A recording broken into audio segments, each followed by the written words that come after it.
Hello and welcome everyone to the platform of success capsule. आज हम लोग एक बहुत इंपॉर्टेंट टॉपिक पे बात करेंगे जो कि है फार्म बिल का इशू। इस वीडियो में हम लोग डिस्कस करेंगे कि तीनों फार्म बिल्स को लेके क्या इशू है, फार्मर्स क्यों प्रोटेस्ट कर रहे हैं, दूसरा इस पे सेंट्रल गवर्नमेंट का क्या पॉइंट है, थर्ड जो सुप्रीम कोर्ट है उसने जो एक्सपर्ट कमेटी फॉर्म की है उसका क्या पर्पस है और क्या ये बिल कॉन्स्टिट्यूशनली वैलिड है या नहीं है और इसका क्या हल निकल सकता है। तो चलिए इस वीडियो को शुरू करते हैं।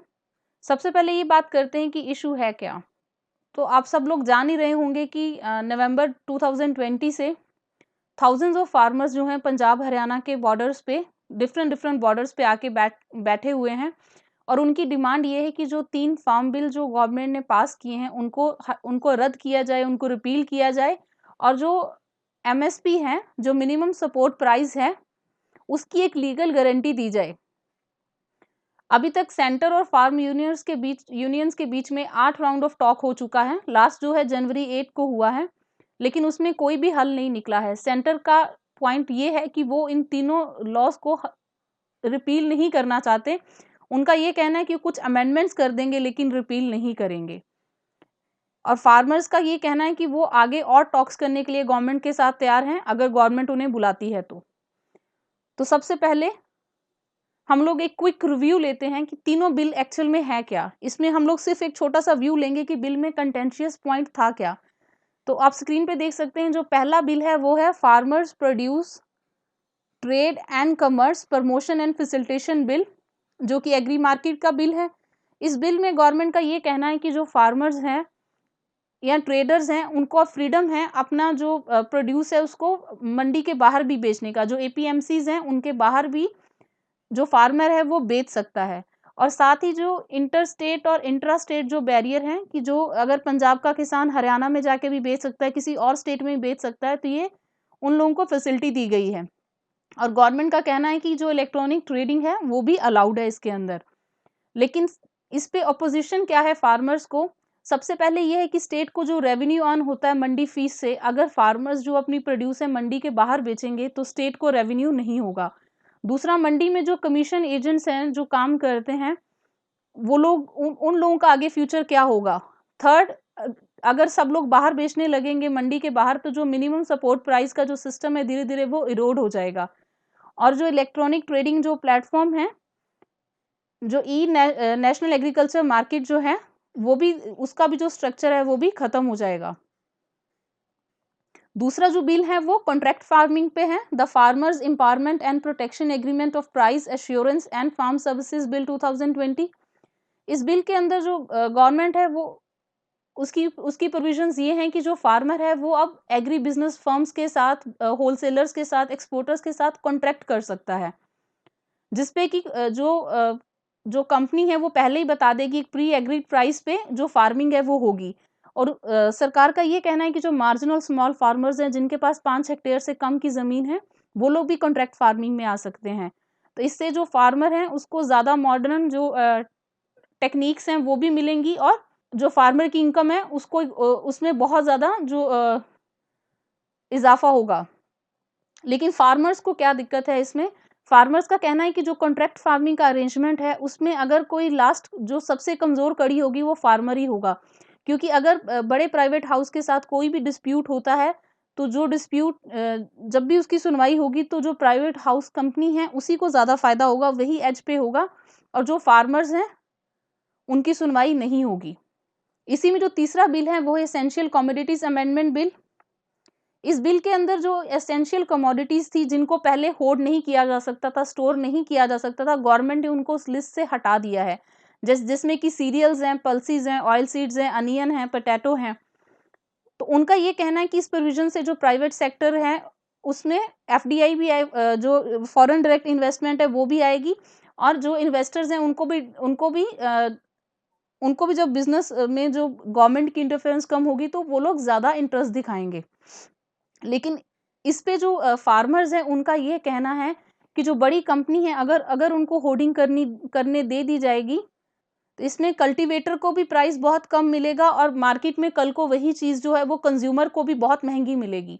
तो ये थी इस बिल के साथ दिक्कतें, जो जो फार्मर्स को जो इस बिल के साथ जो दिक्कत है। अब गवर्नमेंट का क्या कहना है? गवर्नमेंट का ये कहना है कि जो रिफॉर्म वो लाई है एग्रीकल्चर सेक्टर में, इससे सबसे पहले वो मिडल मैन का रोल हटाना चाहती है, ताकि जो फार्मर है उसको ज़्यादा पैसा मिल पाए। और दूसरा पॉइंट उनका ये है कि जो फार्मर है वो अपनी प्रोड्यूस को कहीं भी बेच पाए। तो फार्मर का इस पे ये रिस्पॉन्स है कि गवर्नमेंट इन लॉस के थ्रू जो एमएसपी का जो सेफ्टी कुशन है, जो मिनिमम सपोर्ट प्राइस है, उसको हटाना चाहती है और जो मंडी सिस्टम है उसको भी खत्म करना चाहती है। और जो किसान हैं वो केवल फिर जो बड़े कॉर्पोरेटिव हाउसेस हैं उन्हीं के अंडर आ जाएंगे और उनको उन्हीं के अकॉर्डिंग ही काम करना होगा। और फार्मर्स का ये भी कहना है कि जैसे गवर्नमेंट कहती है कि प्रोड्यूस को कहीं भी बेचा जा सकता है, तो जो ट्रांसपोर्टेशन कॉस्ट है वो कौन बियर करेगा? अब हम दूसरा मुद्दा ये डिस्कस करते हैं कि बहुत जगह ये कहा जाता है कि केवल पंजाब, हरियाणा के जो फार्मर्स हैं वही प्रोटेस्ट कर रहे हैं इस बिल के खिलाफ। तो इस पे अगर हम देखें तो इंडिया एक डाइवर्स कंट्री है जिसमें करीबन 15 एग्रो क्लाइमेटिक ज़ोन्स हैं और जिसमें 50 से ज़्यादा जो फसलें हैं वो उगाई जाती हैं। तो अगर हम हिस्ट्री में भी देखें तो जब 1860 में इंडिगो रिवोल्ट हुआ था, इंडिगो फार्मिंग को लेके ईस्टर्न इंडिया में, तो केवल ईस्टर्न इंडिया में हुआ था। फिर अगर मोपिला रिवोल्ट 1921 का अगर हम देखें, वर्ली आदिवासी रिवोल्ट देखें 1945 का, या हम 1970 से लेके 2010 तक शरद जोशी लेड जो एजिटेशन थी वो केवल महाराष्ट्र में ही थी। और अगर हम देखें तो तमिलनाडु के जो फार्मर्स हैं वो कावेरी वाटर के लिए केवल वहीं के फार्मर्स जो थे प्रोटेस्ट कर रहे थे। तो हर कंट्री के जितने ज़ोन्स हैं सबकी अपनी-अपनी डिफरेंट प्रॉब्लम्स हैं। तो इसलिए ये नहीं कहा जा सकता कि केवल पंजाब, हरियाणा के फार्मर्स ही प्रोटेस्ट कर रहे हैं। इंडिया की और भी बहुत सारी स्टेट्स में जो है इस बिल को लेके प्रोटेस्ट चल रहा है, लेकिन जो पंजाब, हरियाणा इसलिए फ़ोकस में है क्योंकि वो लोग दिल्ली बॉर्डर पे आके प्रोटेस्ट कर रहे हैं। अब हम लोग बात करते हैं कि इस पे सुप्रीम कोर्ट का क्या कहना है। तो जो सुप्रीम कोर्ट है, सुप्रीम कोर्ट ने सबसे पहले जो फॉर्म लॉज़ हैं इनके ऊपर स्टे लगा दिया है और एक एक्सपर्ट कमेटी जो है वो फॉर्म की है, जो कि गवर्नमेंट और फार्मर्स के बीच में नेगोशिएशन कराएगी। इससे जो फार्म प्रोटेस्ट है वो एक नए फेज़ में आ चुका है। तो जो फार्म यूनियंस हैं वो इस कमेटी की फॉर्मेशन को लेके खुश नहीं है। उनका कहना है कि ये 4 मेंबर जो कमेटी फॉर्म हुई है, इसके जो मेंबर्स हैं वो कंप्लीटली इम्पार्शियल नहीं हैं। उनमें से कुछ लोग जो हैं वो पहले ही बिल के साथ थे, बिल के खिलाफ नहीं थे। तब बात करते हैं सुप्रीम कोर्ट ने अपनी रूलिंग में क्या कहा है। सबसे पहले सुप्रीम कोर्ट ने डिसअपॉइंटमेंट ज़ाहिर की है जिस तरह से इस इश्यू को हैंडल किया गया है। फिर उन्होंने जो एक्सपर्ट कमेटी है उसके हेड जो हैं वो जो हमारे former chief justice of India R M Lodha है वो इसको हेड कर रहे हैं। और इसमें जो फार्मर्स हैं और जितने भी फार्म यूनियंस हैं, भले वो पार्टिसिपेट कर रहे हैं या नहीं कर रहे, उन सबको कहा है कि वो कमेटी को अपनी-अपनी शिकायतें बता सकते हैं कि वो साथ हैं बिल के, या उनको क्या दिक्कत है। और सुप्रीम कोर्ट जब रिपोर्ट आएगी कमेटी की उसके बाद ही एक्ट करेगा। सुप्रीम कोर्ट ने ये कहा है कि जो प्रोटेस्ट हैं वो जारी रह सकते हैं, लेकिन जो बहुत छोटे बच्चे हैं या विमेन्स हैं, वो वापस अपने घर को चले जाएँ। लेकिन अगर कोई प्रोटेस्ट में लॉ को वायलेट करेगा तो पुलिस एक्शन उसके खिलाफ होगा। और फार्म बिल्स कॉन्स्टिट्यूशनली लीगल हैं या नहीं है, इस पे अभी बाद में डिबेट होगी।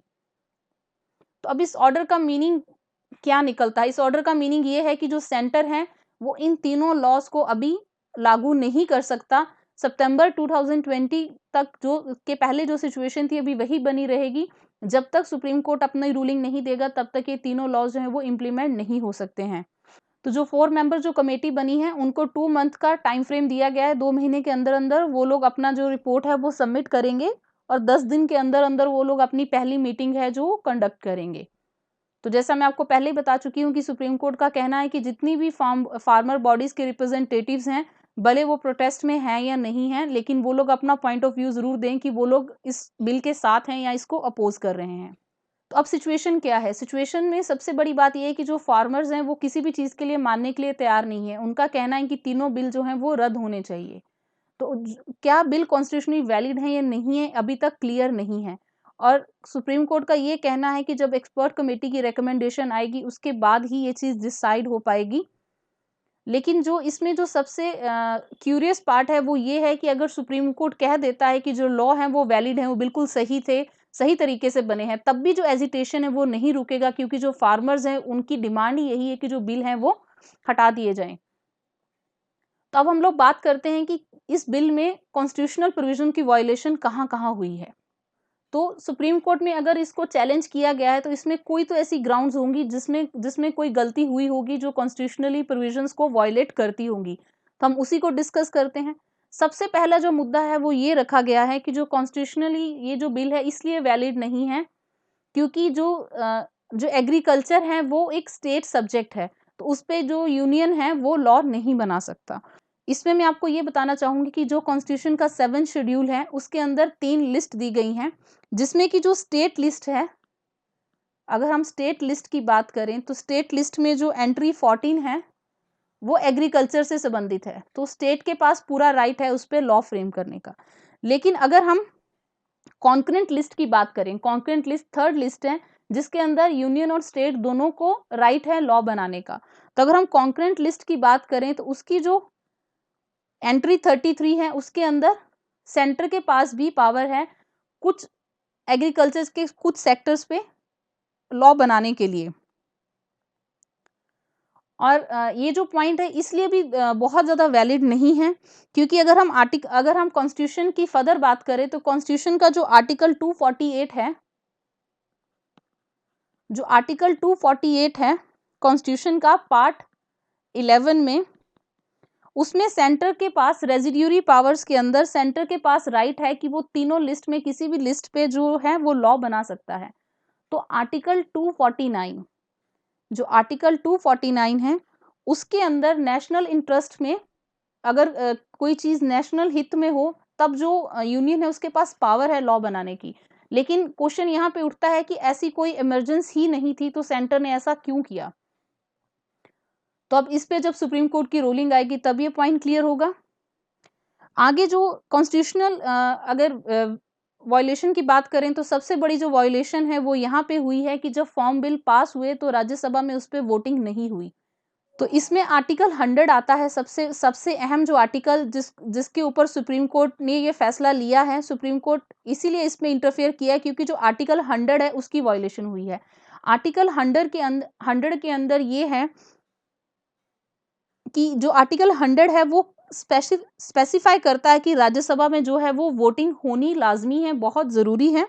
आर्टिकल 100 ये कहता है कि अगर कोई भी क्वेश्चन उठता है मेजोरिटी ऑफ वोट को लेके तो जितने मेंबर प्रेजेंट हैं वोटिंग है उनको गिना जाएगा। तो इस पे स्पीकर या चेयरमैन जो भी होगा उसके पास अथॉरिटी नहीं है इस चीज़ की कि वो खुद से बोल पाए कि मेजोरिटी है कि नहीं, वोटिंग पे ही सब कुछ पता चलेगा। तो एक्चुअली जिस दिन जब ये बिल पास हुआ तो ये बिल वॉइस वोट पे पास हुआ।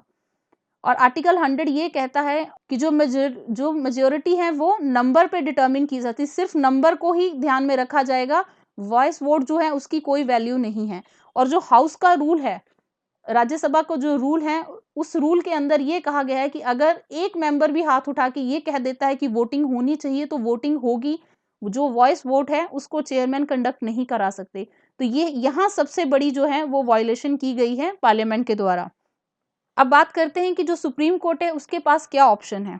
तो सबसे पहले अगर हम आर्टिकल 122 को देखें तो आर्टिकल 122 में कॉन्स्टिट्यूशन में ये क्लियर कह दिया गया है कि जो सुप्रीम कोर्ट है उसके पास पावर नहीं है जुडिशियल रिव्यू करने का प्रोसीडिंग ऑफ हाउस का। हाउस में जो प्रोसीडिंग होती है उस पे जो कॉन्स्टिट्यूशन है वो इंटरफेयर नहीं कर सकता, उसका जुडिशियल रिव्यू नहीं दे सकता।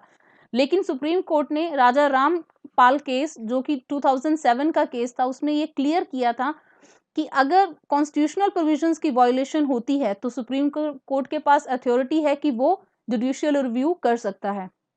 इसके बाद 2010 में पंजाब की विधानसभा के केस में ही सुप्रीम कोर्ट ने इंटरफेयर किया था जब वहां के जो सीएम थे उनको एक्सपेल कर दिया गया था हाउस से। तो जो फार्म बिल है हम पीछे देख चुके हैं कि उसमें आर्टिकल 100 जो कॉन्स्टिट्यूशन है उसका वायलेशन हुआ है, तो सुप्रीम कोर्ट के पास अथॉरिटी है कि वो इस पे इसका जुडिशियल रिव्यू कर सकता है। तो अब हम बात करते हैं कि इसके बाद सुप्रीम कोर्ट के पास क्या ऑप्शंस है। तो जो सुप्रीम कोर्ट है इन तीनों लॉज को जो है वो खारिज कर सकता है। आर्टिकल क्योंकि जो आर्टिकल 107 है उसको फुलफिल नहीं किया गया। जो आर्टिकल 107 है उसके अंदर ये साफ साफ कहा गया है कि जो बिल है वो तब तक पास नहीं माना जाएगा जब तक दोनों हाउस उस पर एग्री नहीं करते। तो हम देख चुके हैं कि जो आर्टिकल 100 है जब उसको फॉलो नहीं किया गया, जब वोटिंग नहीं कराई गई तो जो बिल है वो माना जाएगा कि वो सही तरीके से पास नहीं किया गया, तो सुप्रीम कोर्ट इसको खारिज कर सकता है। दूसरी ऑप्शन कोर्ट के पास ये है कि कोर्ट इन तीनों बिल्स को वापस राज्यसभा के पास फिर से भेज सकता है कि वो अपनी प्रोसीडिंग्स को कंप्लीट करे और कॉन्स्टिट्यूशनल प्रोविजंस के हिसाब से इस बिल को पास करे। और ये जो बिल हैं राज्यसभा की सिलेक्ट कमेटी को भी भेजे जा सकते हैं, जहाँ पे कि फार्मर्स को और बाकी जो स्टेक होल्डर्स हैं उनको बुलाया जाएगा जो ताकि वो बिल बन पाए जो बिल सबके हित में हो, जिससे किसी को कोई दिक्कत ना हो। लेकिन अब हम इस पे अगर बात करें पार्लियामेंट की, तो कुछ भी हो जो सुप्रीम कोर्ट है वो केवल कॉन्स्टिट्यूशनल वैलिडिटी ही चेक कर सकता है। लेकिन जो एजिटेशन है फार्मर्स का लेके, उस पे जो असली ज़िम्मेवारी है वो पार्लियामेंट की बनती है, क्योंकि पार्लियामेंट को हम इग्नोर नहीं कर सकते। और जब एक बार कोर्ट बता देगा कि जो बिल हैं वो कॉन्स्टिट्यूशनली बने हैं या नहीं बने हैं, उसके बाद जो उसका पॉलिटिकल और लेजिस्लेटिव एस्पेक्ट है, वो पार्लियामेंट को ही डील करना होगा। गवर्नमेंट चाहे तो इन बिल्स को अभी इमीडिएटली इनको हटा सकती है, जब तक कि फार्मर्स के साथ उनकी प्रॉपर मीटिंग नहीं हो जाती, जब तक वो एक सॉल्यूशन पे नहीं पहुँचते। और जब एक बार यूनियन मिनिस्टर्स और फार्मर लीडर्स की आपस में नेगोशिएशन हो जाएगी, वो एक पॉइंट पे आ जाएँगे, तब बिल को दोबारा रीड्राफ्ट करके और दोबारा इन बिल्स को बनाया जा सकता है। और अगर हम इसमें पार्लियामेंट की बात करें तो सबसे पहले बात ये है कि ये जो इतनी देर का प्रोटेस्ट उठा इसलिए है क्योंकि कहीं न कहीं जो फार्मर हैं, उनके अंदर गवर्नमेंट को लेके डिसट्रस्ट है, उनको गवर्नमेंट पे ट्रस्ट नहीं है। उनके मन में ये है कि गवर्नमेंट शायद उनको कॉर्पोरेट्स के भरोसे छोड़ देगी, जो सबसे बड़ा डर है फार्मर के मन में। और अगर हम ग्लोबली भी देखें तो जो एग्रीकल्चर सेक्टर है उसके साथ जो इमोशंस है वो बहुत स्ट्रॉन्ग होते हैं। कोई भी कंट्री जो है एग्रीकल्चर को बाकी सेक्टर्स की तरह ट्रीट नहीं कर सकती है। तो इंडिया भी इसमें कोई एक्सेप्शन नहीं है। अगर इंडिया में जीएसटी भी लागू हुआ था तो उसमें भी सारी स्टेट्स की प्रॉब्लम्स को अलग-अलग सुना गया था। और हर स्टेट को इंडिविजुअली मौका दिया गया था कि वो अपने अकॉर्डिंग कुछ सेक्शन को जो है लेजिस्लेट करे। तो स्टेट लॉ में भी ऐसा हो सकता है कि गवर्नमेंट कुछ जो प्रोविजंस हैं करंट एक्ट्स की वो स्टेट्स पे छोड़ दे कि स्टेट्स उनको अपने अकॉर्डिंग फॉर्म करें। अब हम देखते हैं कि इस पे एक्सपर्ट्स का क्या कहना है।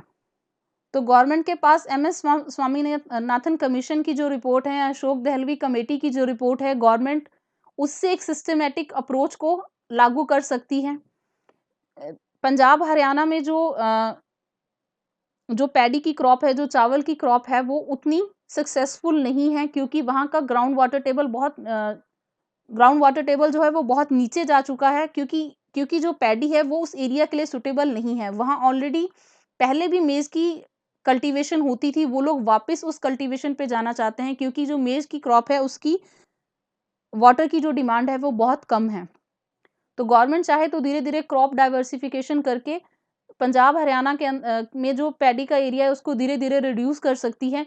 इसी तरह गवर्नमेंट जो शुगरकेन की प्रॉब्लम है जो वेस्टर्न महाराष्ट्र में, उससे भी डील कर सकती है। तो अब बात कर सकते हैं कि आगे ये जो एजिटेशन है, ये आगे इसका क्या हो सकता है? तो अगर जो प्रोटेस्ट करने वाले अगर इसी तरह से यूनाइटेड रहे, नॉन वायलेंट रहे और अपॉलिटिकल रहे, तो जो एजिटेशन है धीरे-धीरे और बढ़ेगा।